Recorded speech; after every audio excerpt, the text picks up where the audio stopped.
Hello everybody, welcome back for another video. Hope you're all doing well and having a great day. To start things off, for those who do not know John Oliver, he is a comedian. I forgot what he did before. It was some type of political show, but now he has his own show on HBO. Guess what he spoke about over the weekend? I saw this when I first woke up on YouTube. It was actually, I think, from the official channel, and it was the titled cryptocurrency. So I was like, okay, I will actually watch this. I won't play any of this for you guys because I'm not sure about the entire copyright laws. Not trying to get in trouble on the YouTubes. But yeah, so I like when really famous people talk about cryptocurrencies because it's a great way to gain exposure for the market. Everyone finds out about it. Everyone who doesn't know about it kind of learns a bit more. This was a very interesting 25 minutes that he spoke about cryptocurrencies. It has a lot of it written in the article. To start things off, he started saying that Bitcoin is kind of like a chicken nugget. He used something to say that, you know, one day we'll be able to change a chicken nugget back into a chicken, but for the moment we can't do that, to kind of talk about blockchain. He spoke about the creator of EOS and had about 10 minutes tearing the guy apart. Not that I expected everything to be, you know, 100% positive. I said this before. When people talk about cryptocurrencies on TV, they make sure to kind of cover themselves as well. You can't say, oh, Bitcoin is going to go up to $1 million when you're talking about things on TV, because Lord forbid, should it not go to $1 million. Everyone's going to blame this person. So they always have to make sure that they kind of, you know, say it could go up, it could go down. But the creator of EOS, he made sure to note that he was actually a child actor who is now a person who had a unicorn wedding at Burning Man. He showed like video of him talking and like adjusting himself on stage, and it was all kind of very, very awkward, and the audience loved it. But for someone who is actually into EOS and has looked into it, it was very, very cringe-worthy as I watched it. He talked about Hodl Gang, which is apparently a rap music video, I guess singing about people hodling. I didn't even know this was a thing. And of course, he spent about 5 to 10 minutes talking about BitConnect. For those who have ever seen the show, Key and Peele, Keegan-Michael Key actually came out at the end of the episode and actually sang the BitConnect song, if you will, when that guy's screaming BitConnect. So it's kind of funny. It's kind of weird. You know, he had to cover his bases, but a lot of people aren't too excited about what he had to say, because he pretty much compared cryptocurrencies to things called Google Glass or Google Glasses. He pretty much said, you know, this could be a really good thing, but it might die out in 2 years the same exact way that Google Glasses did. And yeah, it was a very, very awkward interview. This is the name of the video. I'm pretty sure you can find it very, very easily on YouTube. Very odd video. Watch it if you have any time left in your day. Next up, so Bitcoin is having a bit of a trouble for some reason trying to pass the $10,000 mark. Earlier today, it was around $9,800, which was great. A lot of people saw the price, and you assume that things will continue to go well. At the moment, Bitcoin's price is down just a tiny bit. I think maybe around 1 or 2% from the last 24 hours. But over the last 24 hours, the constant dipping down has set it around, I think it's 9,100, 9,200, which isn't horrific. It's not too bad. You know, we've seen 15, 20% jumps in one day. So this is, you know, we don't typically worry when we're down 1 or 2%, but there doesn't seem to be a lot of, how do I say this? We know that our market completely runs on hype. As much as we may not want to admit it, any type of good news that may pop up from something causes the price of Bitcoin to shoot up, and therefore every other coin will then shoot up with it. For some reason, there doesn't seem to be a significant amount of news that it will push Bitcoin past this 10K barrier, and we're not exactly sure why. We're not exactly sure what we would need. It could come down to the entire Mt. Gox thing, but it seems to be, I don't know, everyone just seems to be waiting for some type of major news that isn't coming. I feel like we should definitely be a lot higher. Bitcoin hasn't received any negative news at all. There have been hacks or news about hacks on other exchanges from other coins. NEM was one of them, which they're also paying the people back who were affected by the hack. And there's just been random news about other coins, and nothing that should really be pushing the price below 10K or keeping it below 10K, but obviously we will get there eventually. But this is the news for today. People are trying to figure out exactly why we cannot push past $10,000 in the price of Bitcoin, because this will signal that there is hope in the market and that other people are starting to buy in, and this will hopefully propel things forward? Question mark. Next up, Thomas Reuters has announced that he will start a Bitcoin sentiment data feed. We had something before where someone else was launching something where it was like a fear index or something like that. We're trying to tell people it was misery index. It was the misery index where people could figure out exactly how miserable the market was so they can buy into the market. He wants to make a Bitcoin sentiment data feed that will also kind of help people do this as well. The release states that through the partnership of Thomas Reuters and Market Psych Data LLC, the company is releasing a new version of its Market Psych indices. Why can I not pronounce that word? That will now scan more than 400 news and media sites related to cryptocurrencies for its feed.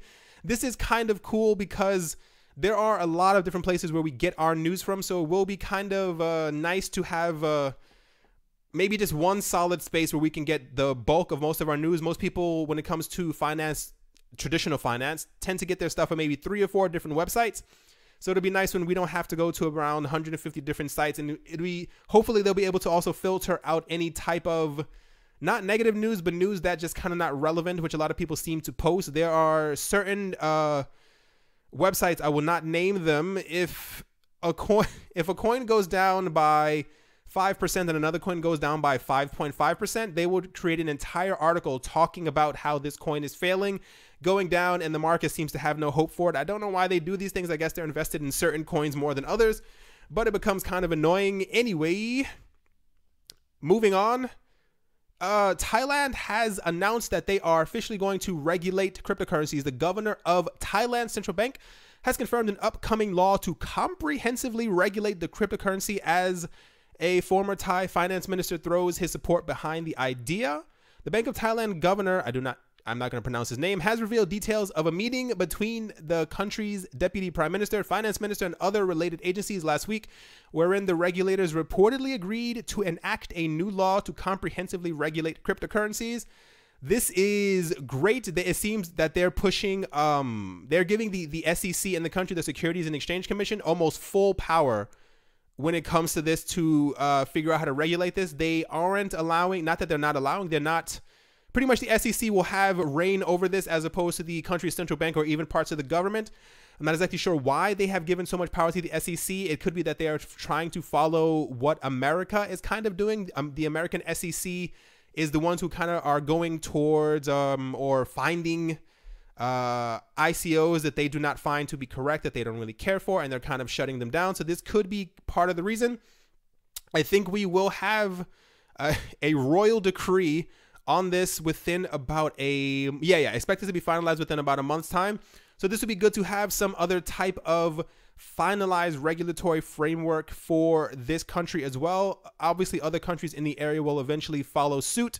But I think, once again, this is definitely the year of regulation. And it's really sad because 2018 kind of just got started, but I kind of want it to be over already just so we can bypass all the regulations, because it's not really helping anyone and it's kind of spooking the market more than it's actually helping. A lot of people should be not happy, but this is great that we're finally being recognized and that they're not pushing their thumb down too hard on us. But a lot of people, this is scaring them for some reason. The fact that regulations that we knew that were going to happen are finally happening. Not exactly sure for the why there's so much fear, but I'm glad that this is, that these countries are not banning what we are doing. Last up, the what is her name? Yeah, the the EU Commissioner Maria Gabriel has stated that cryptocurrency mining is perfectly legal in Europe and only subject to standard electricity rules. This was news about a couple days ago. A lot of people have been coming forward saying that they do not agree with what is going on with cryptocurrency mining. They think it's completely wrong. They think it's taking up too much electricity, and they were talking about not stopping it, but trying to heavily regulate it or trying to declare that it was illegal in some places around the world. In a statement released last week, Maria Gabriel, European Commissioner for Digital Economy and Society, addressed concerns about the power-intensive nature of cryptocurrency mining while clarifying the regulatory status of the industry. If the energy consumed for this activity is produced according to law, there is no legal basis to forbid or even limit it. As mining of cryptocurrency is not an illegal activity, the Commission did not put in place any means to track it so far. I don't think that they ever will, unless unless 1 out of every 10 people in Europe starts mining. I have a feeling it won't get too intensive at the moment. We know a lot of companies from Russia are starting to move to Europe. A lot of ones in China have also, they're trying to move to Canada. They're trying to move to Iceland and Greenland.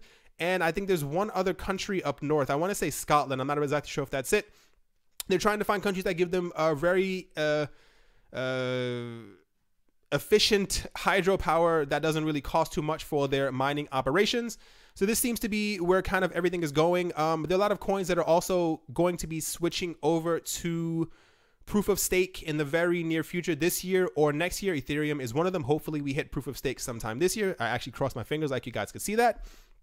But let's hope that this gets done soon, because so many governments, they're trying to, they're slowly nitpicking every single thing that's kind of coming out with cryptocurrencies. I understand that this is an energy intensive process in order to mine certain coins, but you don't really have to have an entire discussion about regulating people using their computers or multiple computers in their home or wherever they might be doing this. Not to drag this on, but you guys kind of understand what I'm saying. I feel like they're trying to cover all their bases. You know, it's good, that's great, wow, wonderful, whatever. But they're getting a bit carried away when it comes to scrutinizing every single little thing that has to do with cryptocurrencies. But yeah, thank goodness that she said this. I'm always glad when higher ups come forward and they kind of shut everyone down and they're like, why is this a discussion? It's as long as it's legal, as long as we're not siphoning it off from someone else, then let it be. All right, guys, that is going to do it for this video. As always, I hope you guys enjoyed. I hope you guys are having a great day wherever you are, wherever you might be. Let's hope Bitcoin shoots past 10,000 sometime soon. And yeah, don't forget to watch this, and I will talk to you all soon. See you.